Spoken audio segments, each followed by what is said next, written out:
Good morning, all dear students. Good morning, all dear students. I am Anjali Kale.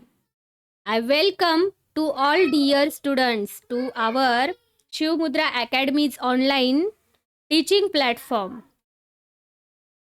So today we are going to learn lesson number 26, water in the well.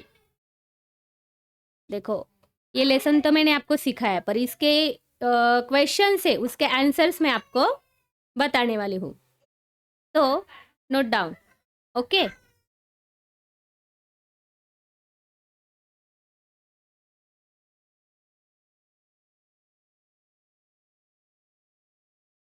Next slide पे जाएंगे हम.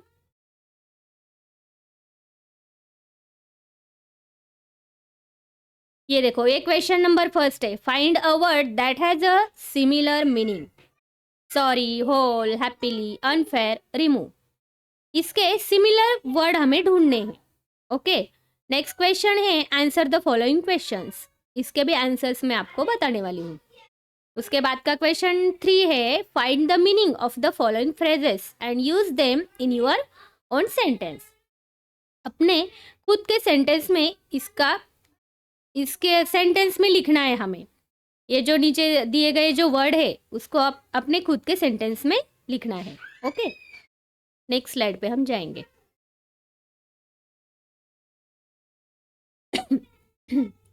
So first question number first. Find a word that has a similar meaning. Find a word that has a similar meaning. First word है sorry. Sorry का मतलब क्या है? क्षमा मांगना. क्या है सॉरी का मतलब? क्षमा मांगना. तो उसका आंसर क्या है? उसका आंसर ये देखो, इसके आंसर्स नीचे दिए गए हैं. तो उसका आंसर है पिटीफुल. क्या है? पिटीफुल. उसका सिमिलर वर्ड क्या है? Pitiful. Second number whole. Whole का मतलब क्या है? पूरा, पूर्ण. उसका इधर आंसर दिया है. उसका सिमिलर वर्ड क्या है? होल का फुल. FULL फुल मतलब पूरा, कंप्लीट. थर्ड वाला है हैप्पीली. हैप्पीली का मतलब क्या है? खुश. हैप्पीली का मतलब है खुश. तो उसका सिमिलर वर्ड है जॉयफुली. फोर्थ नंबर है अनफेयर. अनफेयर का मतलब है अनुचित. क्या है? अनुचित. तो उसका क्या है सिमिलर वर्ड? अनजस्ट. अनजस्ट, अन्यायपूर्ण, अनुचित. जो उचित नहीं होता है उसको हम अनुचित बोलते हैं.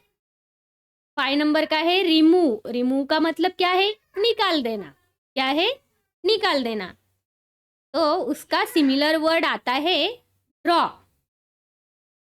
ड्रॉ आता है.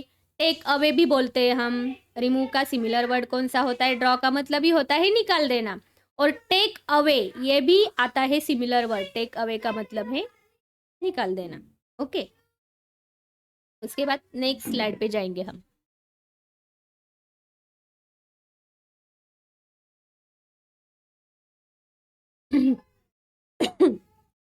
Question number second. Answer the following questions. Answer the following questions. तो देखो क्वेश्चन फर्स्ट क्या है? I read it. Okay. What does a farmer need most for his fields. क्या है? What does a farmer need most for his fields. देखो, इस question का मतलब क्या है? एक किसान को अपने खेतों के लिए सबसे अधिक किस चीज की आवश्यकता थी? एक किसान को अपने खेत के लिए सबसे अधिक किस चीज की आवश्यकता थी? तो वो चीज कौन सी है? देखो आंसर आता है. आंसर है a farmer needs a good source of water for his field. किसान को अपने खेत के लिए पानी के अच्छे स्रोत की आवश्यकता थी. किस चीज की आवश्यकता थी? अ farmer needs a good source of water for his field. एक किसान को अपने खेत के लिए पानी के एक अच्छे स्रोत की आवश्यकता थी। ओके, क्वेश्चन नंबर सेकेंड है, where was the well situated? Where was the well situated? ये जो वेल है, कुआं है, किस स्थिति में था? तो इसका आंसर आता है, the well was situated just outside the boundary of Kasim's field. किधर था ये कुआं, पता है क्या आपको? इसका आंसर है, the well was situated just outside the boundary of Kasim's field. ये जो वेल थी वो किसान के खेत की जो सीमा है कि नहीं, किसान के खेत की सीमा के ठीक बाहर थी। किधर थी? बाहर। ये जो कुआं है ना, कुआं किधर था? किसान के खेत के सीमा के ठीक बाहर था। ओके, नेक्स्ट स्लाइड पे जाते हैं हम।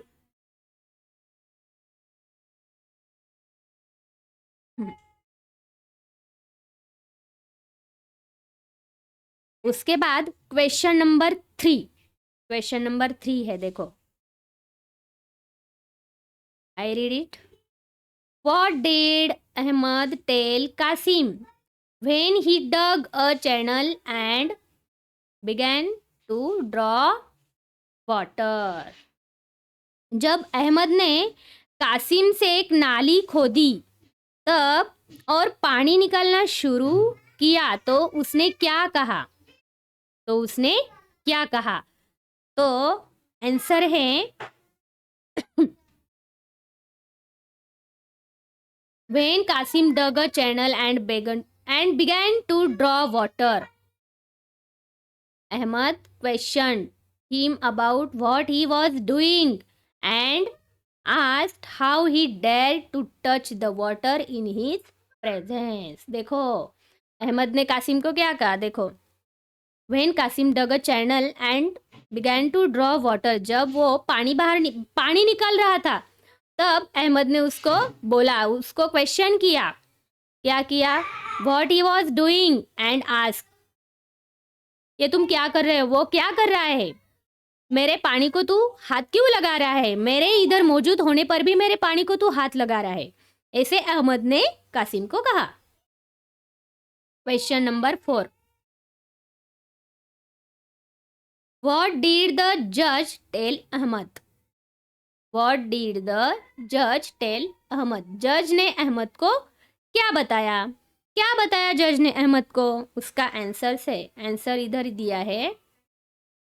The judge told Ahmad that he had no right to keep his belongings in Qasim's property and that it had to be removed immediately or else he would have to pay a daily rent to Qasim. Only then he would be allowed to use the well. देखो क्या कहा कासिम ने? जज ने अहमद को क्या कहा? जज ने अहमद को क्या कहा? द जज told Ahmed that he had no right to keep his belongings in Kasim's property and that it had to be removed immediately or else he would have to pay a daily rent to Kasim. Only then he would be allowed to use the well. तो ये जो न्यायाधीश है, जज है, उन्होंने अहमद को कहा कि ये कासिम की संपत्ति में अपना सामान रखने का तुझे कोई अधिकार नहीं है। ये जो कासिम की संपत्ति है उसमें अपना सामान रखने का तुझे कोई भी अधिकार नहीं है। तुरंत तुरंत इसको हटाओ, अन्यथा उसे कासिम को दैनिक किराया देना पड़ेगा। तभी उसे कुएं का उपयोग करने की अनुमति दी जाएगी। कुएं का उपयोग करने की अनुमति दी जाएगी। नेक्स्ट स्लाइड पे जाते हैं हम। ये है क्वेश्चन नंबर 5। तो देखो कौन सा है question number 5? How do we come to know that Kasim was a generous man? देखो, ये कासिम जनरस मैन था, उदार व्यक्ति था, ये हमें कैसे पता चलेगा? इसका आंसर इधर दिया है। डिस्पाइट द जज giving the judgement that Ahmed would have to pay a daily rent to Kasim, Kasim never troubled Ahmed for the rent that was due to him. In this way, we come to know that Kasim was a generous man. हमें कैसे पता चलेगा? देखो, कासिम एक उदार व्यक्ति था। हाँ, कासिम उदार व्यक्ति था। न्यायाधीश द्वारा ये निर्णय दिए जाने के बावजूद अहमद को कासिम को दैनिक किराया देना होगा, ऐसे न्यायाधीश ने बताया था।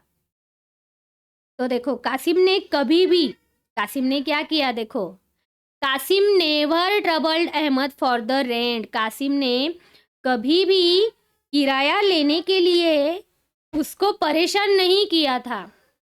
कासिम ने किराया लेने के लिए कभी भी उसको परेशान नहीं किया था। इससे हमें पता चलता है कि कासिम कितना उदार व्यक्ति था। ओके, अभी ये जो है क्वेश्चन नंबर 3 है। Find the meaning of the following phrase and use them in your own sentence.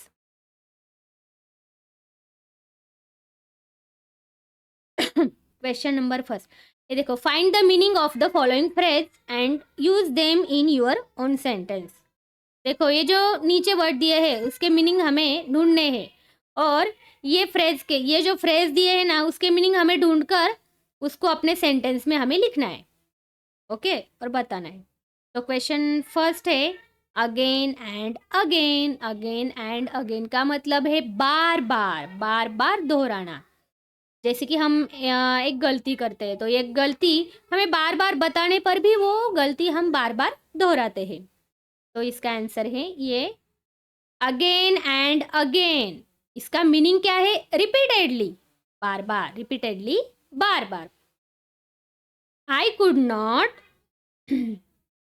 not believe the bad news, so I read it again and again. देखो, एक बैड न्यूज़ है, ये bad news है, इस पर मुझे विश्वास नहीं है, बिलीव नहीं है, इसलिए मैं इसको बार बार रीड करती हूँ। क्या है ये sentence? I could not believe the bad news so I read it again and again. मुझे इस न्यूज़ पर, ये बैड न्यूज़ है, इसके ऊपर मुझे भरोसा नहीं है, विश्वास नहीं है, इसीलिए मैं ये बार बार रीड करती हूँ। नेक्स्ट स्लाइड पे जाते हैं हम। Question number 2। क्वेश्चन नंबर 2 है थॉट ओवर। थॉट ओवर का मतलब है विचार करना। क्या है? विचार करना। उसका मीनिंग है थॉट ओवर, कंसीडर। क्या है? कंसीडर, विचार करना। ओके,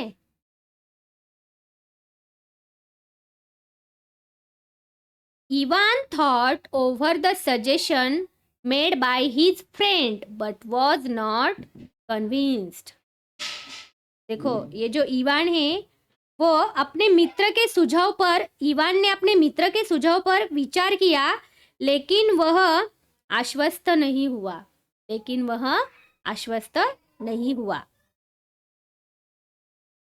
क्वेश्चन नंबर 3 है in his mind's eye. In his mind's eye, उसकी मन के आंखों से। उसका मतलब क्या होता है? इन हीज माइंड्स आई, उसकी मन की आंखों से। इसका मीनिंग दिया है नीचे, in his imagination. In his mind, उसके मन की आंखों से, इन हीज इमेजिनेशन, उसकी कल्पना में। ओके, सेंटेंस है he could see the scene and the events in his mind's eye. देखो, इसका मतलब क्या है? वह दृश्य और घटनाओं को अपने मन की आंखों से देख सकता है। वह दृश्य और घटना, इनको वह अपने मन की आंखों से देख सकता है। Next slide, next question, question number 4। In store for मतलब भंडार में, इन स्टोर फॉर मतलब भंडार में, इन स्टोर फॉर इसका मीनिंग है waiting for something to be to happen in future, waiting for something to happen in future, भविष्य में कुछ घटित होने की प्रतीक्षा, भविष्य में कुछ घटित होने की प्रतीक्षा। The thief did not think of what was in store for him if he got caught. चोर ने यह नहीं सोचा, चोर ने यह नहीं सोचा कि अगर वह पकड़ा गया तो उसका क्या होगा। चोर कभी सोचता है कि मैं पकड़ा गया तो मेरा क्या होगा? नहीं सोचता है। The thief did not think of what was in store for him if he got caught. तो चोर ने यही कभी नहीं सोचा था कि वह पकड़ा गया तो उसका क्या होगा। Question number 5। His her hurt sank, hurt sank इसका मतलब है दिल बैठ जाना, दिल बैठ गया, उसका दिल बैठ गया। मीनिंग है his her hurt sank, to be disappointed, to be disappointed मतलब निराश हो जाना, दिल बैठ जाना, दिल बैठ गया, निराश हो गया। Sentence, his heart sank when he heard that he was not selected for the match.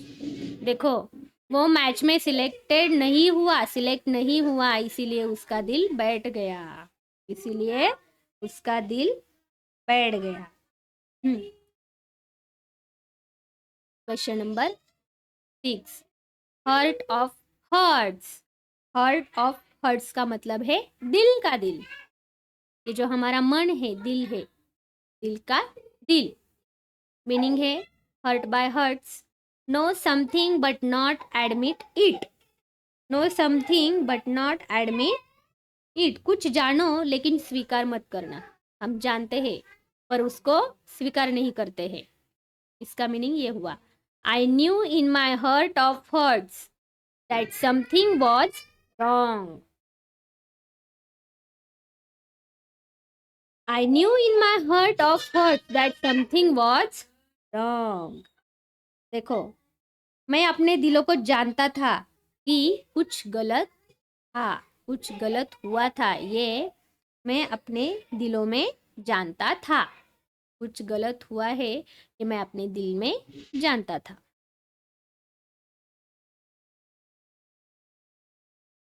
Okay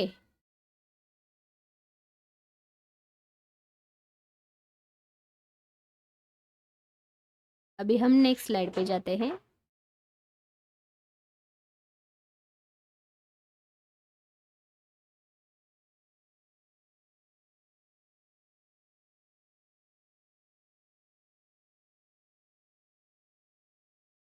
okay ये थे लेसन नंबर 26 के क्वेश्चंस और आंसर्स।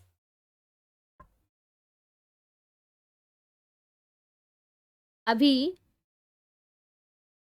क्वेश्चंस और आंसर्स कंप्लीट हो गए। ओके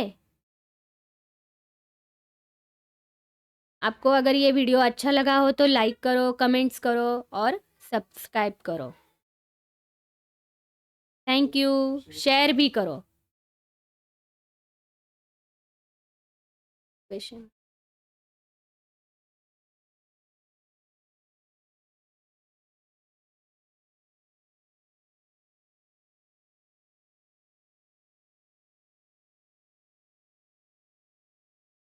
शेवटचा प्रश्न मला सापडे ना मग राहिला।